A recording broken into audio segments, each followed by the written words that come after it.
It started like any other match, innocent, exciting, full of promise. But by the end of it, I was running for my life, with every swipe feeling like a step closer to my grave. My name is Ethan, 34, single, and admittedly, a little too dependent on dating apps.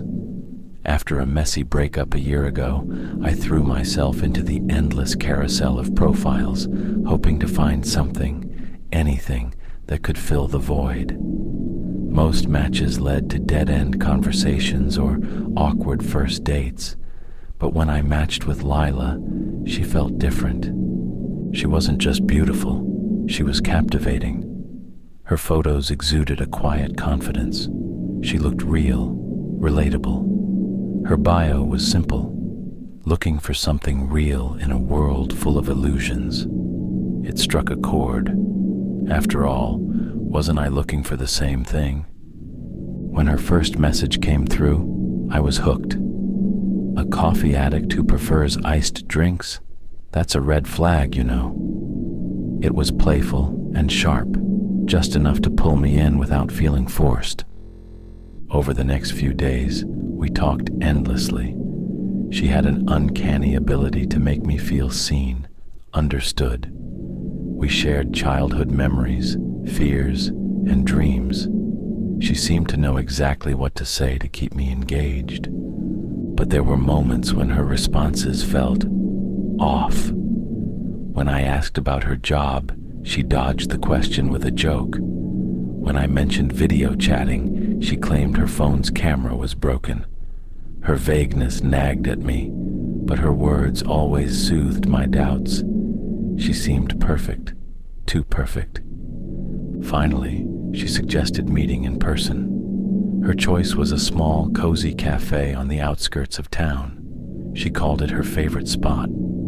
It's quiet, intimate, just like I imagine us, she said. The cafe was nestled between an abandoned bookstore and a boarded-up antique shop. Its charm was undeniable, but the street was eerily deserted. I arrived 15 minutes early, my nerves buzzing with anticipation. I texted her, "I'm here." Her reply came almost instantly, "I see you." I looked around, but she wasn't there. Just an older couple sipping tea and a young barista engrossed in her phone. Confused, I texted back, "Where are you?" Another reply came, "Close enough to touch." I laughed nervously, assuming she was playing coy. Then my phone buzzed again. This time, it was a photo. My blood ran cold. It was a picture of me sitting at the table, taken from behind. Panic prickled at my skin.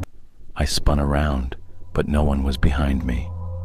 The barista walked over, placing a cup of coffee in front of me. "This is from Lila," she said, her voice flat.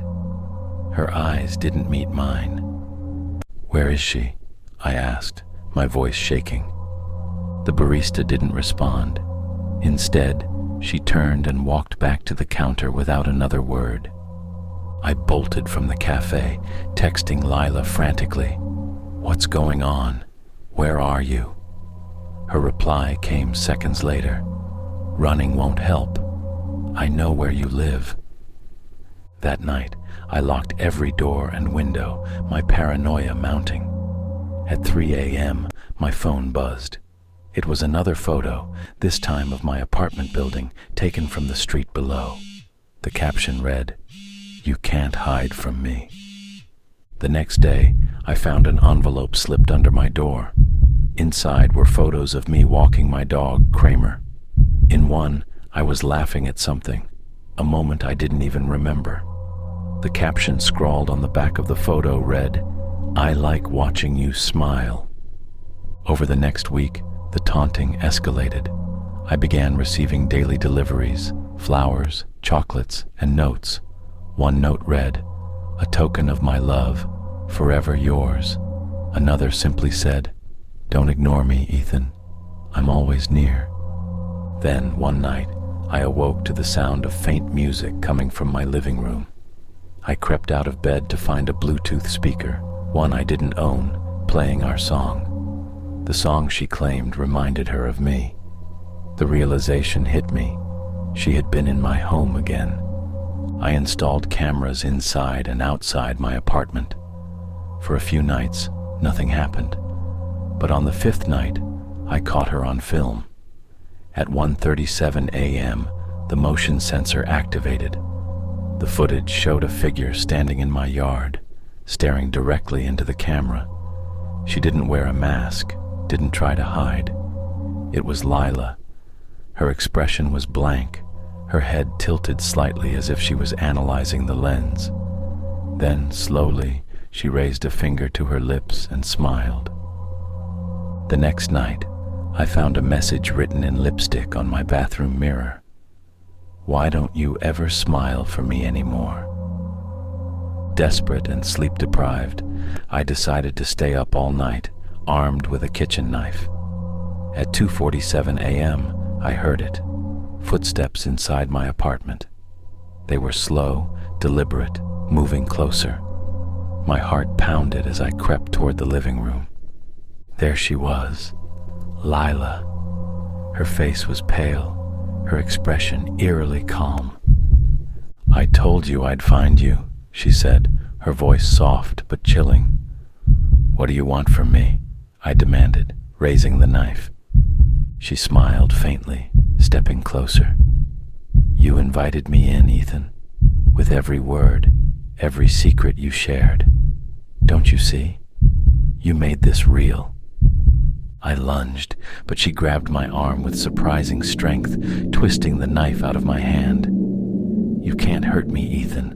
I'm not going anywhere." We struggled, and I managed to shove her back, locking myself in my bedroom and calling the police. By the time they arrived, she was gone, but the signs of her presence were undeniable. The knife left on the floor, a trail of muddy footprints, and a note pinned to my pillow. "You'll never be rid of me." The police opened an investigation, but their findings were sparse. Lila wasn't her real name. Her photos were stolen from an innocent woman's social media account. The number she used was untraceable, but she was real, and she had been in my home. I searched for her obsessively, finding stories online of others who had encountered her, or someone like her. The pattern was chillingly consistent. She would infiltrate their lives, learn their deepest secrets, then vanish after leaving them broken and terrified. I moved to a new city, changed my number, and tried to rebuild my life. For months, I felt safe. Then, one evening, my new phone buzzed. It was a message from an unknown number. It was a photo of me, taken from just outside my window. And the message read, "Miss me?" They say love is blind, but obsession sees everything. It's the cracks in the walls, the whispers in the dark. It's a shadow you can't shake, a predator disguised as passion. And no matter how far you run, the past has a way of wrapping its claws around you. Sometimes, the things we long for most are the ones that destroy us.